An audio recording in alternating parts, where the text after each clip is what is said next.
Hey everyone, my name is Anthony Cofrancesco from brainyflights.com, and today I'm going to talk a little bit about why in the travel hacking industry you always have to move very quick, right? So the thing that I always tell people is that you should never ever hoard points and miles, right? So people who just accumulate large amounts of points and miles, they have these big ambitious goals about how they're going to spend them, and they say, oh, I'm just going to save my points for a couple of years until I have enough to do a round the world trip or things like that. I think it's probably the most foolish thing in the world, and the reason why is that if I know one thing to be true, right, over the years experience I have working and spending time researching in the travel industry, is that the only thing that's going to happen is that your points and miles are going to get devalued. They're going to be worth less and less over time. The credit card incentives, the sign-up bonuses, the perks of the credit cards, they're going to lose their value. They're going to be reduced time and time again. And I hate to say it, but as more and more people find out about this stuff, it's going to get more crowded in places like airline lounges.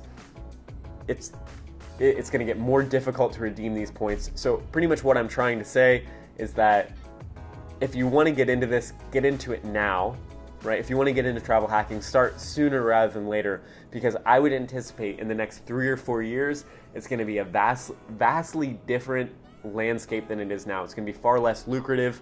It's going to be far less easy to redeem the points and get any kind of value.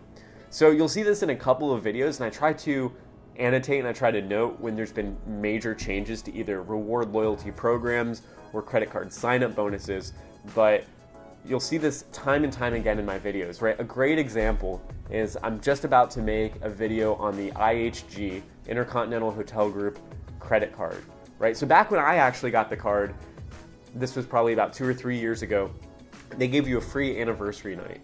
And you could use that anniversary night at any hotel in the world, right? That was a really valuable thing, right? Because the annual fee on the card, I think at the time, was only like $65. And so every year on your account anniversary, you could go and stay in any IHG hotel.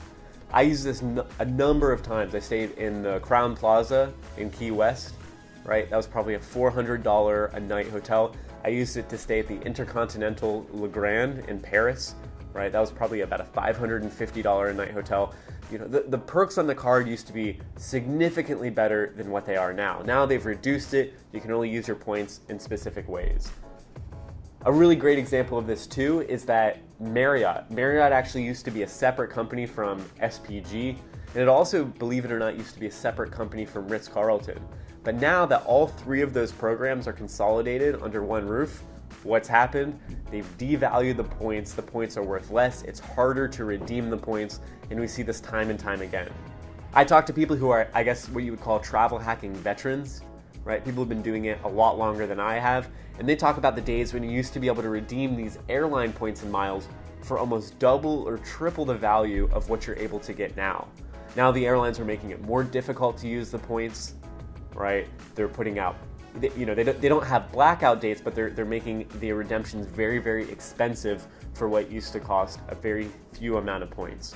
So just food for thought, a little bit of free advice is that if you're getting into the travel hacking game, don't sit on your points, use them, splurge. If you think you're getting a good redemption, you're getting a good redemption. Use the points, stay in luxury hotels, go and fly first class, because I'm telling you, in 3 or 4 years, it's going to be fundamentally more difficult than it is now to either earn loyalty status, redeem points, or enjoy some of the travel perks that are very, very exciting right now.